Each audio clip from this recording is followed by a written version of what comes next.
Nothing's changed, I'm still the same. I hope you pick up when I try to call you. Friends are saying, am I fine? I don't know why they bother asking. Somehow I know I'll still be happy. Should have been you, but it wasn't. Could have been me if I weren't afraid. I can see you in a distant haze. Don't worry about me. I'm trying to be honest, it's fair for me to say that's how I'm feeling. It's okay, don't be afraid, just live your life how it was intended. Friends are saying, am I fine? I don't know why they bother asking. Somehow I know I'll still be happy. Should have been you, but it wasn't. Could have been me if I weren't afraid. I can see you in a distant haze. Don't worry about me. Should have been you, but it wasn't. Could have been me if I weren't afraid. I can see you in a distant haze. Don't worry about me.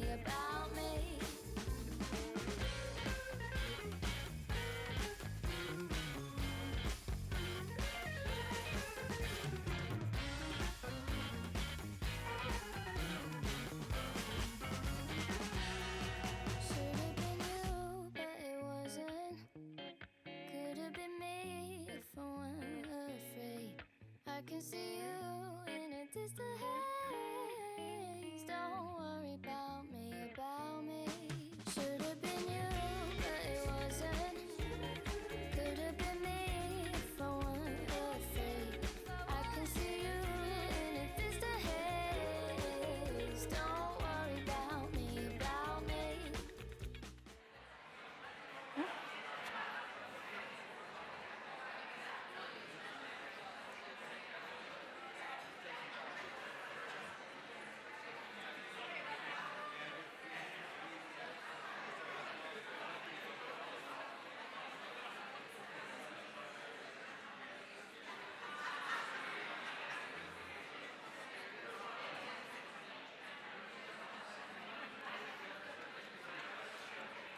Good morning. Guten Morgen. Goedemorgen. Bonjour.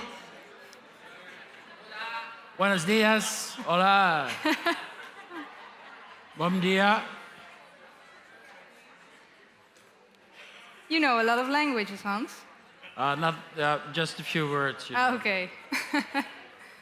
like a bit of tourist Spanish and a The essentials. pizzeria Italian. Welcome. I hope that everyone had a good night. I know I had. I was in bed at 9:15 and I slept like a baby. All right, yeah, I really loved yesterday, so I'm really hoping that we can make today super amazing as well. Hans, how did you walk away yesterday? What did you like? I walked away with a very big smile on my face. And I saw a lot of big smiles around me. Meanwhile, we had these very serious conversations, which I thought was very... you don't do that every day, right? That's not part of your working week. So I felt very inspired, and I learned new things and met new interesting people that I don't want to say goodbye to yet. So I hope you feel somewhat the same. How about you? Well, for me personally, I was just really moved by the stories, especially in the beginning with the youth panel and at the end. I think it was really good to keep realizing why we are here with each other, not just to talk about stuff, but to talk about stuff that matters. It's really important. Mental health is just vital to life, I believe. So it's really good that we are being reminded to that a lot. Yeah, all right. And with that said, I think we should dive right into the first session today. This is one I'm really looking forward, actually, because it's about the role of kindness in leadership. So really interesting what we are going to hear. All right, so I would want to welcome Siv Holst and Aisling Blackmore to the stage. A warm applause, please. Good luck.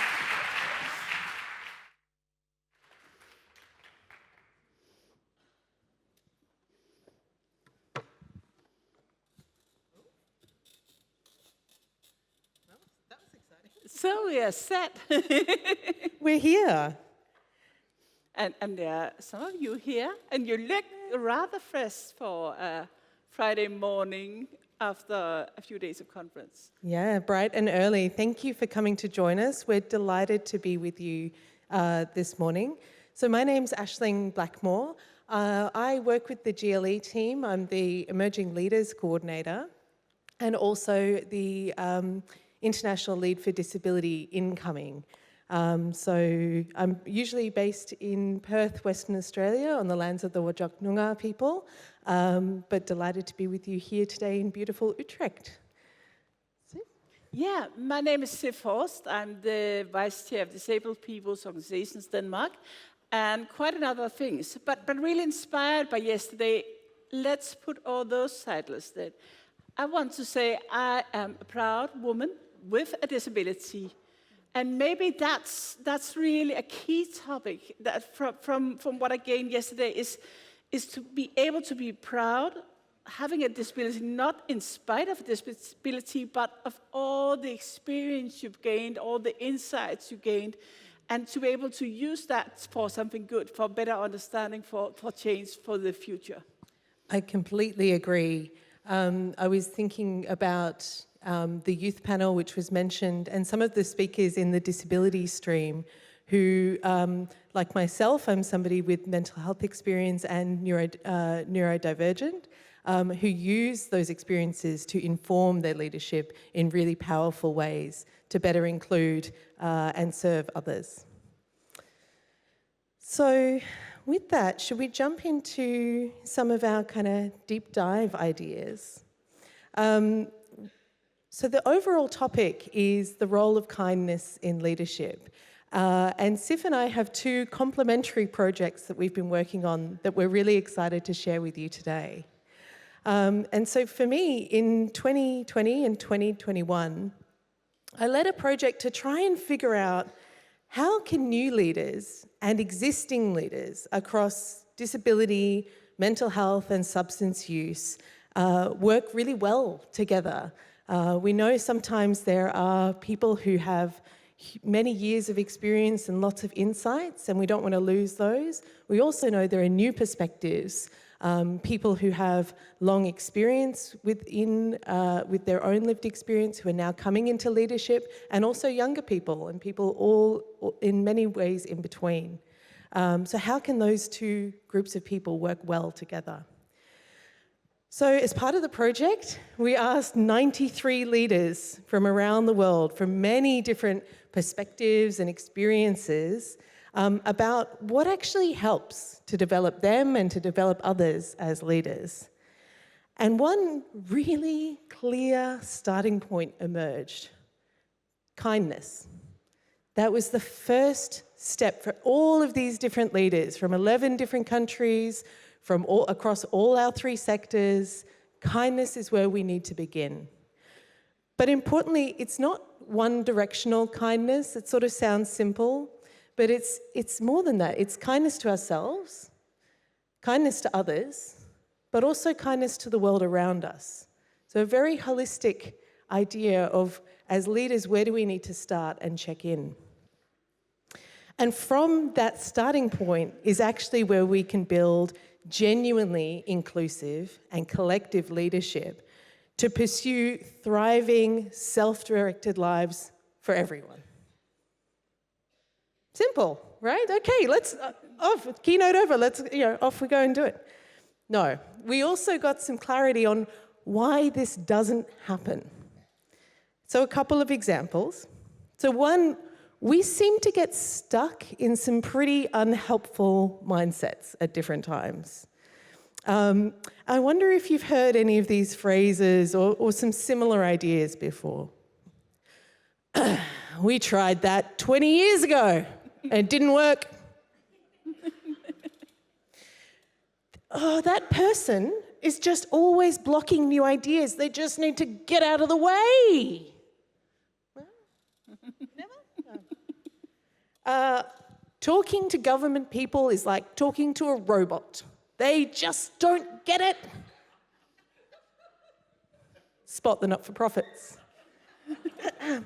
The community sector are so unrealistic. They're impatient and they just don't get it. Why should we ask them to be in this meeting? I thought this was for real leaders. Ooh. No. So none of these are very kind. And these are really getting in the way of us thinking about how can this person bring some value to this conversation? How does this person have something that I maybe don't understand? So that's where this kindness idea came in, and we kind of went, actually, this is a bit of an antidote to these mindsets that stop us from being able to collaborate well and have good conversations. Again, because we want everyone to get to have a good life. The second barrier that we found is, even though people understand that they want to work with others, we're not very good at teaching leaders how to share power or how to share knowledge well. So we can think of this sometimes as like handovers we might have had. You know, you come into a new role and it's like, great, here's the 2 pieces of paper, off you go, please enjoy. And when we're bad at sharing knowledge or sharing power, we have misaligned expectations. We have sometimes accidentally set people up to fail. And at worst, sometimes we end up in conflict, which can sometimes look like covert sabotage or overt kind of disagreements. And we miss, again, that opportunity to leverage all of the richness and the experience that each person brings to help create change when we share power well, share space, and set each other up to be well supported. So when we instead intentionally develop others, listen to others, support each other, and trust each other, we change the conversation. So the challenge of, so part of what can be helpful sometimes when thinking about this is a bit of an image. So there's one I wanted to share with you. One way we can think about this is the challenge of ensuring everyone has a thriving, self-directed life is a mountain that all of us in this room are trying to climb. And we're all looking at that same mountain, but every single one of us is looking at a different side. So I might say, oh, this mountain is covered in trees. It is so thick, it is so dense, I'm really struggling to even know where to start. And you're on the other side of the mountain, and you're saying, there's no forest here. This mountain's covered in sand, and it's slippery, and these things are not working for me. And neither of us is wrong. Each of us is looking at the same mountain and has a part of the puzzle needed to overcome it. But we can't climb the mountain until we understand it from all sides. And so it's really helpful to think about who's looking at the same mountain as me. What do they see? And how can we better understand this problem together? Finally, let's talk about how we can do this. When we did our research piece in 2020 and 2021, we found that everyone has a role in this. It's not just for one group, emerging leaders or established leaders, to do something. Actually, there are specific actions that emerging leaders can take, that established leaders can take, and that organisations can take to better support us working together, collaboratively, and from a place of kindness. It's a bit like Lego pieces, right? They each action fits together, builds on each other. And each time someone works in this way, bringing others together, taking action, we make progress up this mountain. And every type of leader has a role in this, whether they're at the grassroots level, community, service providers, government, academia, all of our fantastic self-advocates, community advocates, family advocates. All types of leadership are needed and welcome to climb this mountain. So some practical things to take away. There are 3 steps to start, again, for all leaders, no matter your stage or space. First one is awareness and dialogue. Know that solving these problems actually is a shared endeavour, not just across different organisations, but different types of experiences. Identify why it's important to you to be part of the solution, what it means, what you're willing to do and change and offer. Second, start taking action together. We sometimes think we need to do lots of preparation or training, but actually the best opportunity to learn is to learn by doing. So find the people who are different to you, the people on the other side of the mountain, and figure out what can we do together, build those relationships. And finally, understand the results. Reflect, take time to think about what happened, what worked, what didn't, what you learned, what others learned. How did we benefit? What was easier and what was harder? And share that. It makes such a difference when other leaders talk to their peers about the different kinds of experiences they have when they work in collective and inclusive ways. And finally, I wanted to circle back to the idea of kindness, because leaders who start from the place of kindness are leaders who are mindful of the impacts of injustice. And they're also leaders who know that no person is unimportant. Everyone has something to contribute to this important work. So kindness can sometimes be thought of as a bit not a strong leadership trait, but I think it is probably the strongest because it's always looking for who needs to be part of the conversation. So that's my deep dive, Sif. And wanted to check in with you when we think about starting with kindness and being mindful that no one person is unimportant, how that kind of resonates with your idea of universal courtesy. I think it resonates really beautiful. And also, sometimes I'm thinking about this kind curiosity. Again, to look on the other side of the mountain, who's there, what are they talking about, and be open and be, wow, I didn't see that one. I hadn't thought about it. And even it might be something that goes against what I just said, but to be curious, both of yourself, why are the understanding different? Where do we come together? Because actually it is part of the whole picture. And to have that kindness, and I do love the really important part you were saying, that kindness to yourself. Because I think especially in our field, there's always so much more we can do. We can always I should have also done this, and oh, I forgot to talk to that person on the conference. Okay, the whole conference is ruined now. But no, okay, you had an amazing time, you had some great talks, and you're going to be able to connect to people later on. To have that kindness to yourself, to those around you, to be curious about what's happening, I think that's really important takeaway. Thank you. And I also think kindness to self reminds us that being kind to others doesn't mean compromising your boundaries, and it doesn't mean being nice. Sometimes the kindest thing you can do is respect someone by giving them the constructive feedback and believing that they can change and grow and want to do that as well. So I'd love to hear some more about universal courtesy as well.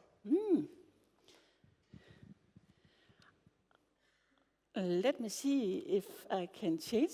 Okay. Okay, so I want to talk not in the beginning about universal courtesy, but about universal design, because it's something we work with a lot in Denmark, and also that's something really important, maybe especially as a wheelchair users. One example I brought on the picture you see on the house is from the House of Disabled People's Organizations, Denmark. We built the world's most accessible office building. And I love to say that and challenge everyone here to please build something even more accessible, because there are room for improvement still. But it's a system where you work with this universal design, the idea that when we designed, instead of, sometimes earlier than if you wanted an accessible building, it was like you have a building, and then we add a ramp over there, behind somewhere where no one can see it. And maybe if we're good, there will be a tailor loop somewhere, and maybe something what they call for the blind, some tactile, something. Okay, then we're done. Universal courtesy is about so much more. It's about, trying, or universal design is about, how can we all fit? So in this building, I can actually use the elevator, even in case of fire. I can evacuate myself in case of fire. We all have different bodies. Looking in here, some are big, some are smaller, some have one type of disability, some another. So we have 7 different types of toilets. And none of them have a disabled logo, because you just go and find the one that fits you, because we are all different. You might have a favorite, that's great, but we all do have a favorite toilet, don't we?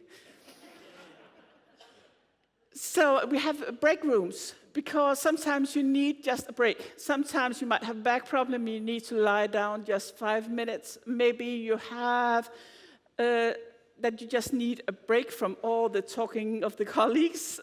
Maybe you have something else that needs a break. We do have great lighting. It's really important for both people with low visual. It's difficult to see, then it's really great with important lighting. And people who are hard of hearing, who might need to read lips, is also important with the lighting. And then we also change the air in the house 2.5 times more often than in a regular house. So if you have asthma, for example, it's great. But for everyone in the house, it's also about, again, having that fresh air, so in the end of the afternoon, you don't get that tired. So universal design helps us. It's really important. It's really good. But sometimes it's just not enough to achieve full inclusion, to achieve this equity and participation. There's a space in between. You can have that most beautifully designed office building, and then I can go to that office, I can have my desk all set up with all the right equipment, and they can go up and down, and they can do whatever. But if those colleagues on their photos sit and chat, and there's not room for me at the table, if I don't feel included, maybe I can be able to join the table, but no one will talk to me. Maybe no one they will dismiss me, or they will be unkind in a different way, or just maybe not thinking about it. Or sometimes it could also be that actually there's a lack of accessibility. So the other picture is I was supposed to be on that stage, and everyone was like, okay, she can't go on the stage because the ramp was too steep. So they were kind to me and said, okay, let's hold it in front of the stage. Let's all sit in front and just do the activity there. So it's also about that, we do have the structures, but it's not enough. And it's also about that social, it's about that environmental accessibility. It's about mindset, about awareness, empathy, and a basic kindness toward everyone. So what is it we do with that space in between all the beautiful structures?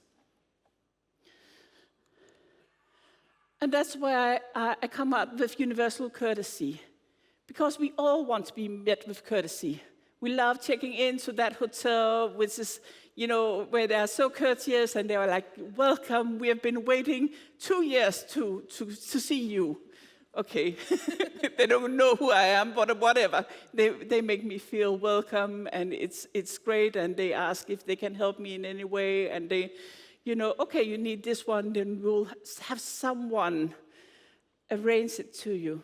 So it's about that feeling, the courtesy. How can we make sure you feel welcome and you are able to function in this place? One tool of universal courtesy is the sunflower lanyard, the sunflower program, which is, some of you might know it, it's a lanyard like this. It has a sunflower on it. And they introduced it, for example, in Copenhagen airport, just before COVID shut everything down.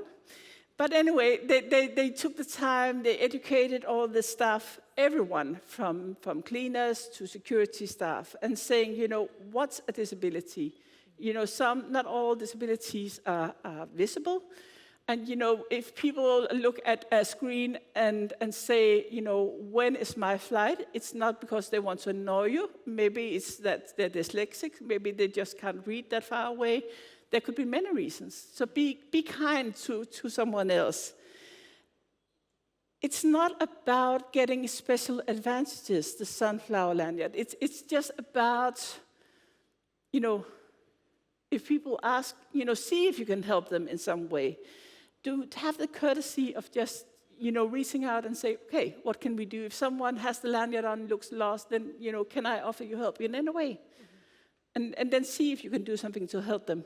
We actually just had the European election in Denmark, and they also used the sunflower lanyard for all the election places. So if you went into the election place, you had the sunflower lanyard on, then an official there would say, okay, can we help you in any way? And they had some polling booths that were away from the noisy room, because for some, the big noisy room with all the election is too much. But it could also be that it's just like, you can't stand in line because you don't stand up very well, or it could be, okay, you need a bit of extra guidance and whatever. So it's just, again, showing I might be able to need some help, someone reaching out. So universal courtesy, it's this continuous process of creating an environment where all, no matter their age, their sex, disability, race, class, and other factors, that we can all thrive, because actually we all want to thrive. And when we thrive, we can do so much more. We can be part of our community. I talked to some of you about healthcare sector. If we checked into whether it's a mental hospital facility or it's an emergency room, they actually also have the sunflower lanyard in many of the emergency rooms in Denmark. So again, if you check in, you need someone, and you feel welcome, you feel someone is taking care of you, then it's easier to heal, it's easier to move forward, it's easier to function, and to be that leader that you are also. So universal courtesy is marked by respect for and considering all people and all their diversity. And the goal is to create that environment, workspace, hospital, customer service, that's beyond all the discrimination and the barriers we see today. And of course, it goes hand in hand with universal design. We need both of them. We're fundamentally social creatures. We want to be part of our community and to be included. And I think this concept really opens up that curiosity that you were talking about, that kind curiosity about how can I welcome somebody? How can I see somebody who is maybe standing by the wall at the conference and not think, oh, how rude is this person? Make that assumption and that judgment, but bring that kind curiosity and wonder is this someone that I could do something to help them feel more welcome? Yeah. Exactly, and we all have good days and bad days. Sometimes we just need a bit of a helping hand. And sometimes, again, there was one part of the conference yesterday was also about that feeling of shame. Because we are so expert in our society about anyone not fitting in to give them the feeling of shame. You're a nuisance, oh, you need a ramp, that's difficult, oh, now you need a quiet room. What's that about, Or, you need something in Braille, or you need a hearing loop, and we feel ashamed, and sometimes it's difficult for us to reach out because I don't want to be a nuisance again. So sometimes it's also amazing to have that open feeling and feel, please, and please do actually come and talk to us, because we are really willing to help. And it also, the more we understand you, the better we are able to help you, but also the better we are able to help everyone else who comes after you. So it's also it's a really good business case.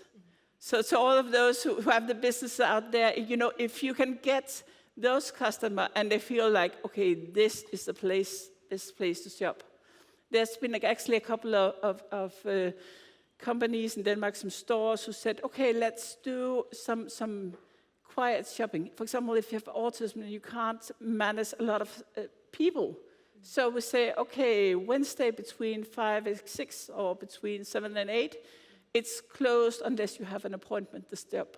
And then you can make an appointment and get a chance to shop and get that special dress you wanted or whatever. So again, and you will come back to that shop because you had an amazing experience, and maybe you'll get all your dresses from that shop, or all your shoes from that shop, or all your whatever, or do all your traveling. Because again, we are talking about that courtesy, and that's in the end that we would always love to be met with courtesy, no matter who we are.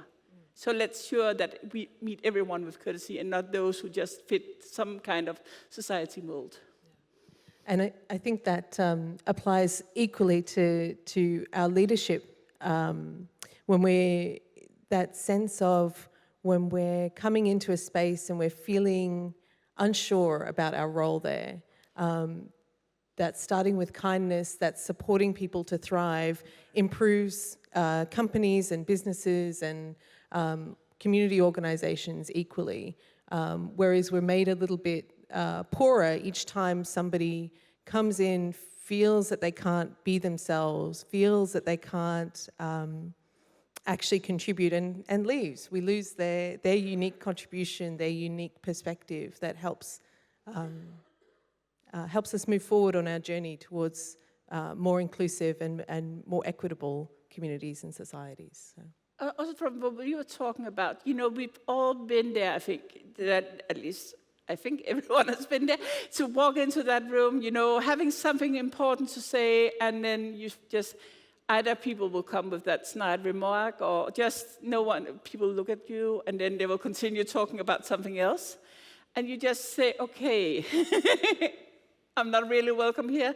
Whatever I'm bringing, whatever I'm saying is not, there's no kind of curiosity. There's no one to take in my message. So wouldn't it be wonderful if we could change that? So again, especially those new emerging leaders, if they could feel met and that their input, their side of the mountain was also respected, even though it might be different from your side of the mountain.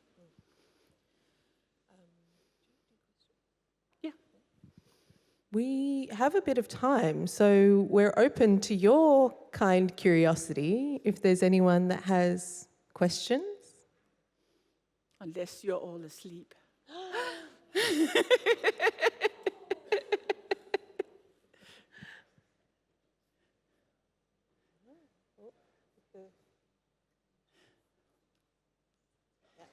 Yeah, if you could use the microphone so everyone can hear.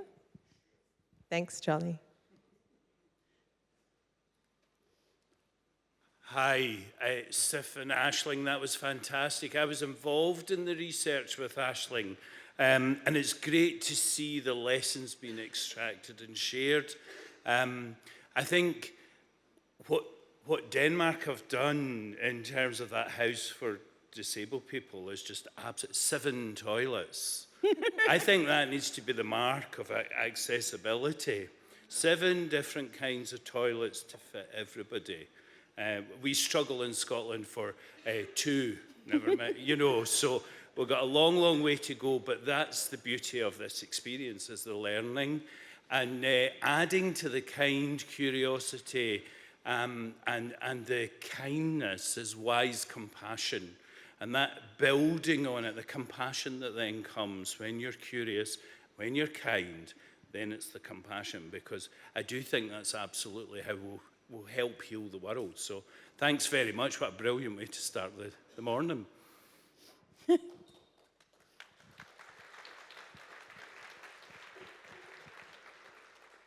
I think alongside the wise compassion is a lot of what we talked about in that research when we're thinking about how do we bring emerging leaders and established leaders together, was thinking about at every stage, how do I as a leader make sure I'm reaching the hand behind me for the next person and making space and making them welcome and setting them up for success in the same way that universal courtesy asks us to set everyone up for success.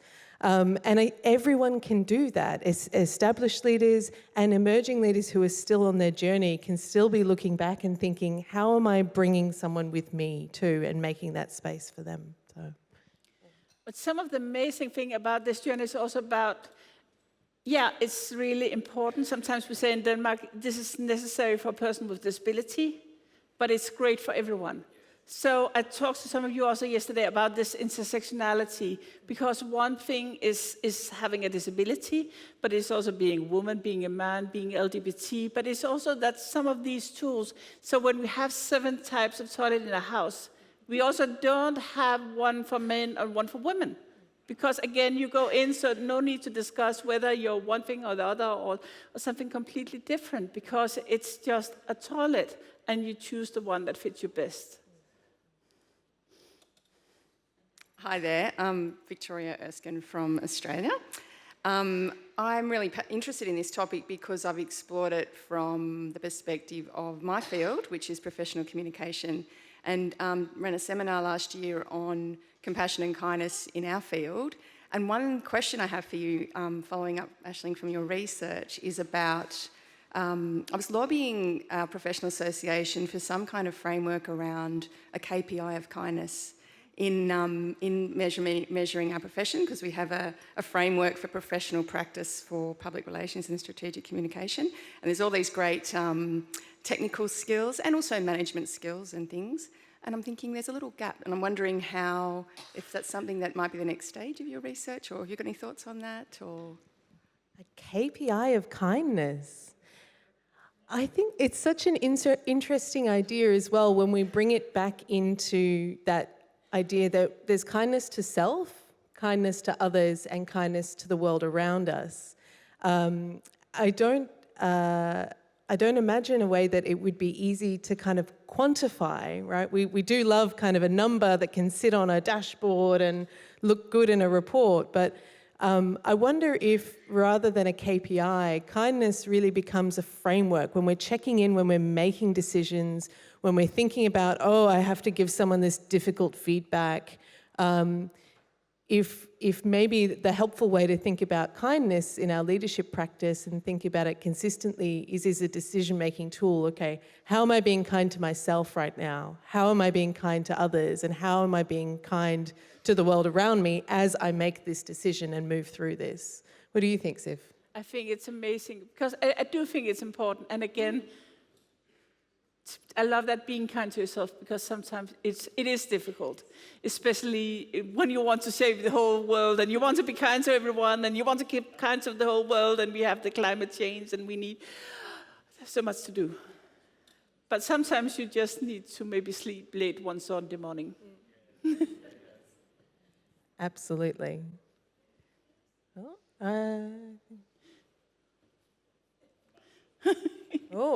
We've really warmed up and woken up this morning. Welcome, yeah, please. Here? Yeah. Hello. This one lady who can't. Hello, everyone. My name is Grace Georges, and although I represent Texas today, I was born and raised in Brooklyn, New York. And I'm really not sure what my question is, but I do want to share what came up for me as you beautiful ladies were talking. So growing up in Brooklyn, I grew up around many different cultures. So Dominicans, Puerto Ricans, Mexicans, Polish, Japanese, Chinese, Hasidic Jews. And one thing I've noticed is that kindness and respect looks different in many different cultures. And I know I'm married to a man who's from Cameroon, West Africa. And he said that in his village, when you are offered food, if you do not say yes, even if you're full, if you do not say yes, then it's looked at as disrespect. And in my culture, it's okay for you to say no, as long as you say no, thank you, or I appreciate it, but not right now. So I guess my question is, how do you address that? How do you get everyone to look at respect and kindness in the same way when, many different cultures have their own form of respect and kindness? Yeah. Thank you. What a great question. Yeah. I think part of the answer is also, again, accepting that mountain. To look at the different sides. It can also be sometimes just being a man and a woman. I recognize that sometimes when I share things on social media, I get a lot of comments from women who love it. And I think sometimes some of the men are like, what's she on about? So sometimes even that one and understanding each other and looking at different one, and I need to be curious about, what's happening there. And they might need to be curious about what's happening with me. Why do I think this is important? So I think it's not easy, and I think we need many conversations about that one. And especially sometimes if you break, and it might be a culture from different parts of the world, but it could also be, again, just culture coming from some kind of educational setting, if you come from a place of this kind of workplace or whatever, to look at that mountain and be curious about what's happening on the other sides and trying to have that conversation that, okay, it is actually the same mountain, we just need to understand because we all want to respect each other. And to add to Sif's comments about it being a shared kind of enterprise, when we did the research piece, we have sort of kindness is our over kind of arcing circle. It has to inform everything we do. There are specific actions for the groups that I talked about, but then there's actions for everyone, and that sort of makes the base of our kind of structure. And one of the very early points in that is around cultural competence, is about being curious about what does it mean for me to be kind to you and respectful to you, and really becoming very literate in that, as it's our responsibility as leaders to build those bridges and make sure there aren't gaps. Because if I'm being kind in the way that is kindness for me, I might not actually be being kind to you. So that's absolutely, it's a great point to keep that cultural curiosity and build that cultural knowledge continuously. Right, so, we have time for one last question. Marsha's been waiting, so Marsha, over to you. It's just to say thank you. I've not had a chance to meet with you. My name is Marsha McAdam and I'm from the UK. It takes a lot of reasonable adjustments to get me here. And sometimes because my physical health has started declining and that, but it's having these conversations that makes me be able to think and say, yes, I can ask, be brave enough. And then I just wanted to say that I'm a volunteer and do various things. And in the past, I was used to pay for everything with my benefits because it was easier than having to explain everything. And there's some people in the room from the NHS Confederation, the Mental Health Network Board. They get it. I don't need to sort of go, they get the thing about some hotels aren't accessible, the taxis and everything, and it means the world to me. And that, and it just, I just wanted to sort of say those little things matter so much, and I want to come to that place and see it. You're welcome. You can always just write me.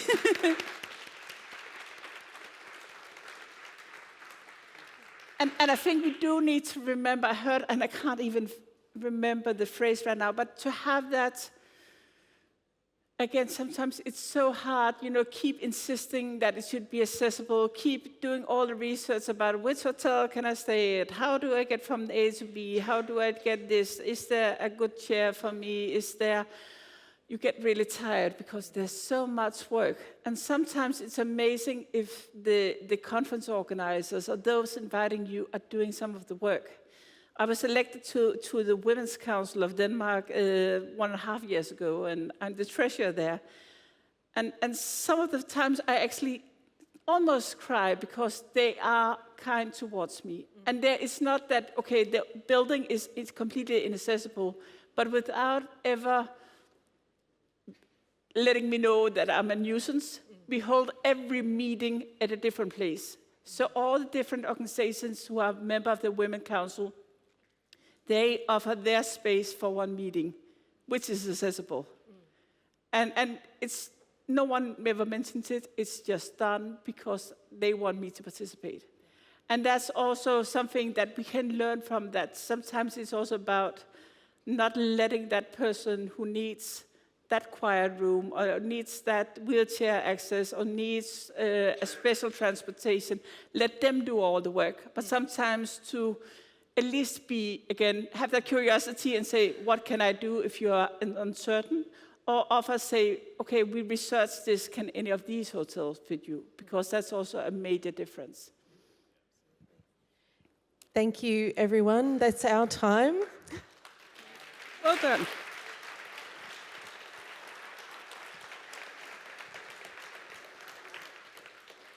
But we're here all day and we have lots more stories we'd love to share with you. So come find either of us. Thank you so much. Thank you. Sif and Ashley. Thank you. What a great way to start off the day, right? Maybe we will have for the technology we need some time. So maybe it's a good idea if you share some of your own ideas about kindness with the people sitting next to you, especially one that you maybe do not know yet. Or choose any topic you want. We will be back in 2 minutes.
Okay.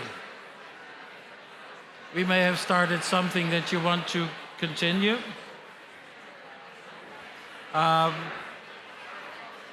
You'll have probably still have your lots of opportunity during the day. They still have so much energy, Hans. Yeah, It's yes. great. I know. What helped yesterday to quiet the people down is doing an applause. Yeah, let's Shall do we that. Shall we start an applause? Yeah, great. Okay, thank you.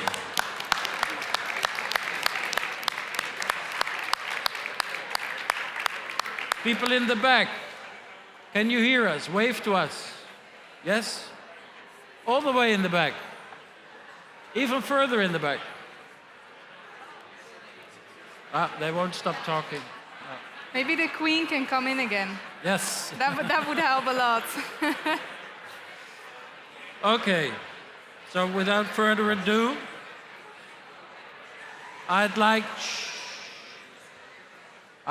to introduce our next guest on stage. His name is David Covington from Recovery Innovations to speak to us about hope. Recovery Innovations and Behavioral Health Link are a platinum sponsor, and we are thankful for their support in making this event possible. Welcome, David.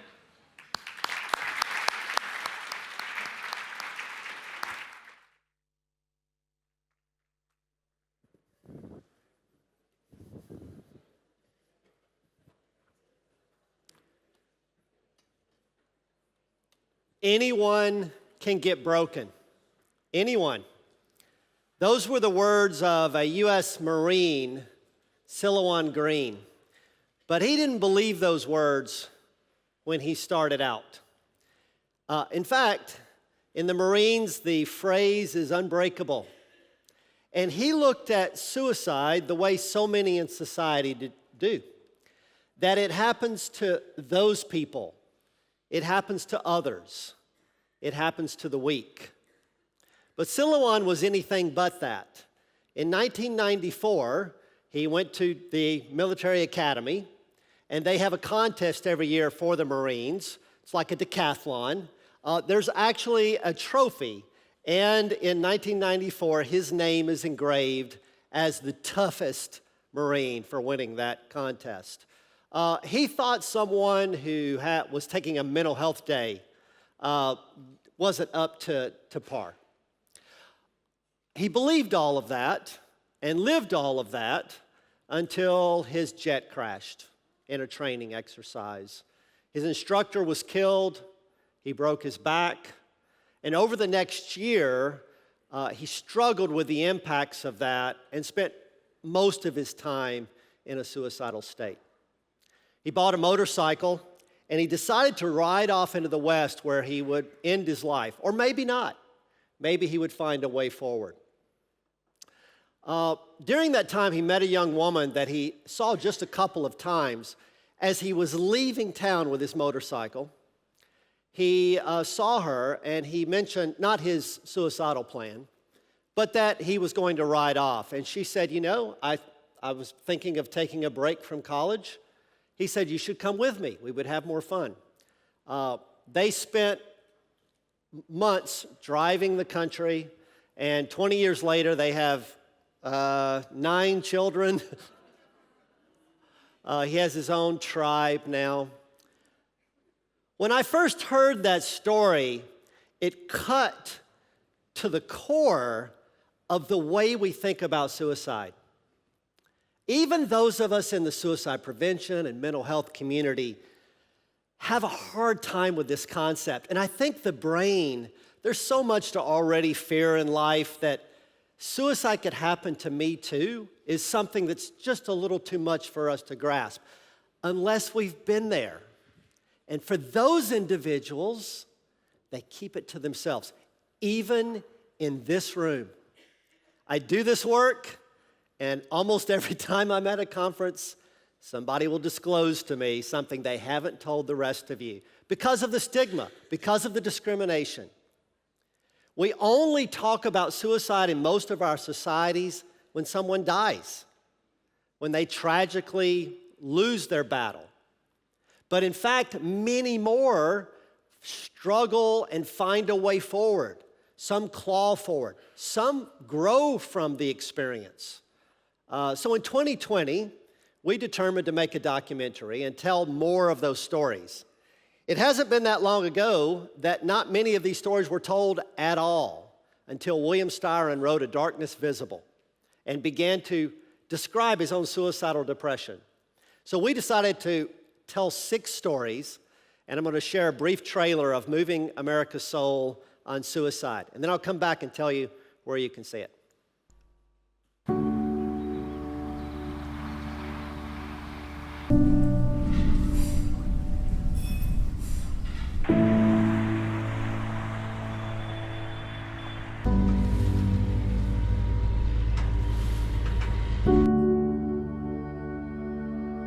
On March 11, 2005, I woke up.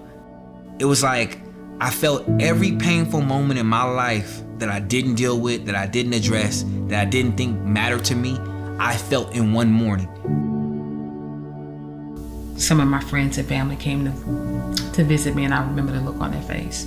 They were horrified. If I do this, the pain don't leave, it just transfers to them. I look at those pill bottles piling up, and then you question everything. Am I as tough as I thought I was? I guess I wasn't really tough. I guess it was just all an illusion. I guess it was just all in my head.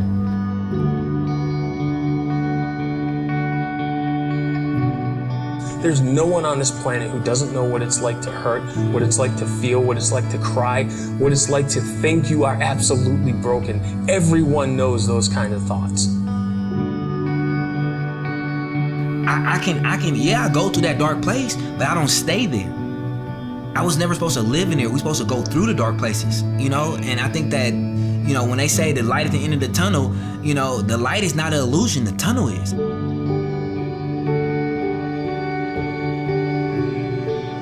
I was always tired. You heard me say, I'm tired. But now I'm determined when I die, I'm not gonna die tired. I'm gonna die empty. I was dreaming. I was really dreaming.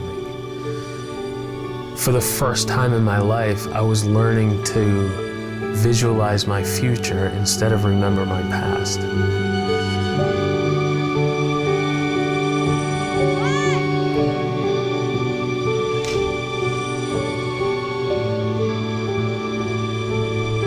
Anyone can be broken, but this is the most important thing. Anyone can live. Anyone can find hope.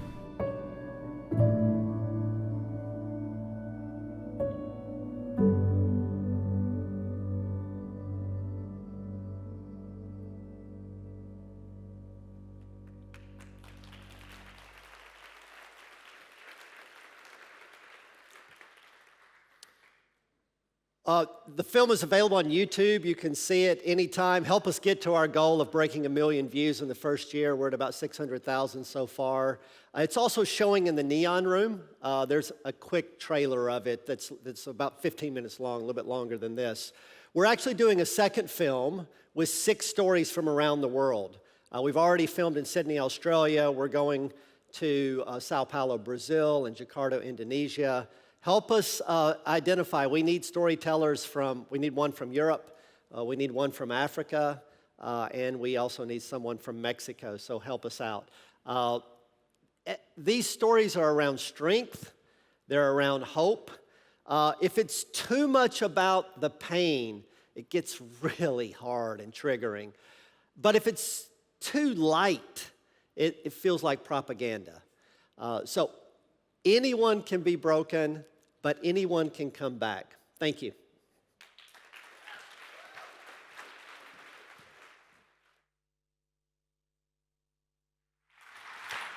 Thank you so much, David. I struggled with suicidal thoughts myself, and you can hear my voice trembling. It really moved me, so thank you. All right.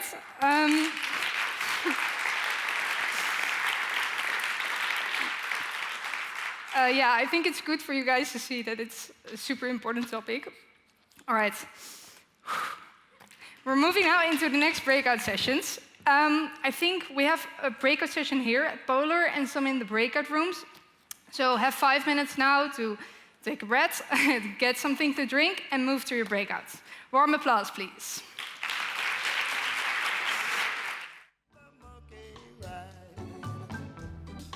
They say you'd better let her go. She's no good to you.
I'm going to call you back. Sorry. Thanks. Hi, I'm looking for Geert Dom, please. Oh, wonderful. Thank you.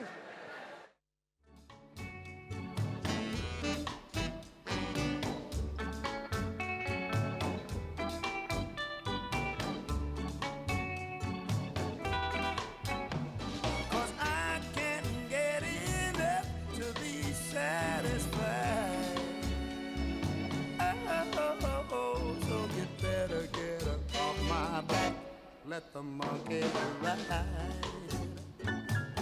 Oh, let the monkey ride. Na, baby. Oh, baby.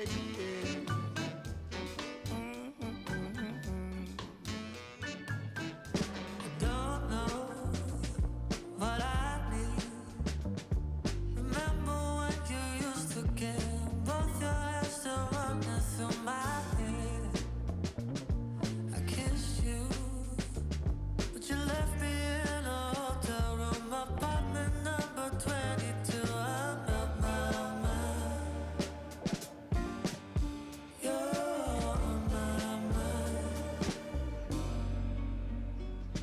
Sometimes I still wake up thinking you're by my side. It's like how it was before.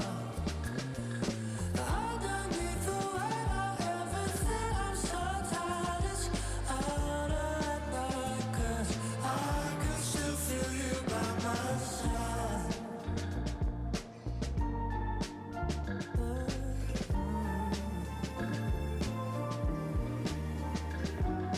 How can you forget? We were dancing to pictures of you till you took the air right out the room. I can't see the end. All the messages I never sent. I love you now, I loved you then. I'm out my mind. You're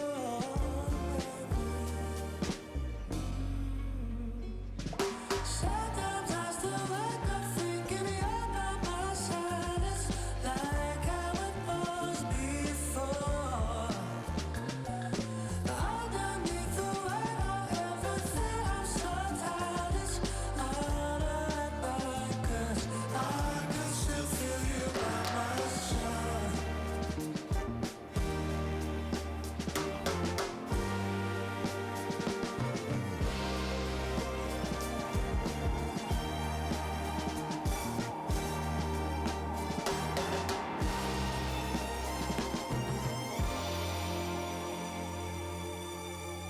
Sometimes I still wake up thinking you're by my side. It's like how it was before.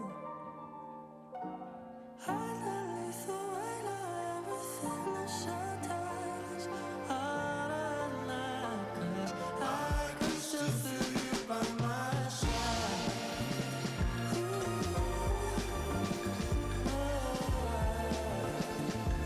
I can still feel you by my side.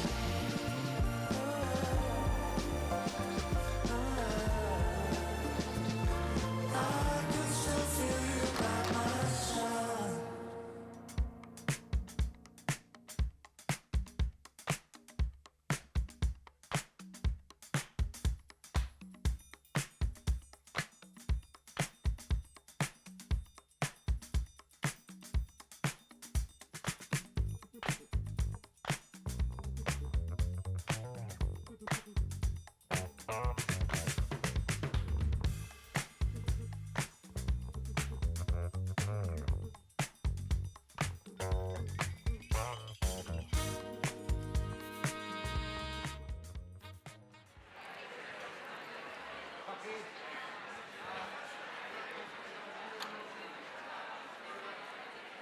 How do you say that after an intermission?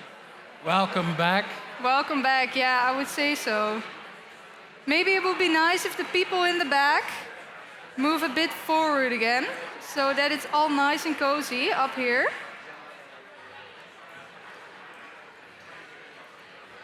So people in the back rows, please move forward a bit. No applause. Okay, so I would like a round of applause for yourselves. Oh, that helps. So a round of applause for yourselves. You're great leaders.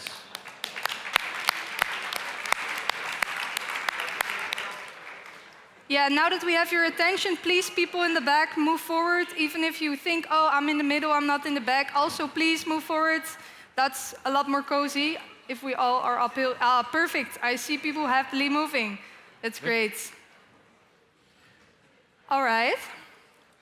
I think for this next session, we will have an interesting discussion because it's about mental health strategies in policy making. So we've had quite an emotional start again. How are we going to transfer that into policy? So we have some different leaders from the Netherlands, Sweden, and Mental Health Europe. And the session will be facilitated by the chair, Arthur Evans, who is the CEO of the American Psychological Association. So I would want to welcome to the stage Arthur, but also Birgitta Westgen, Claudia Marinetti, and Martin Rotholm. Please, een warm applaus.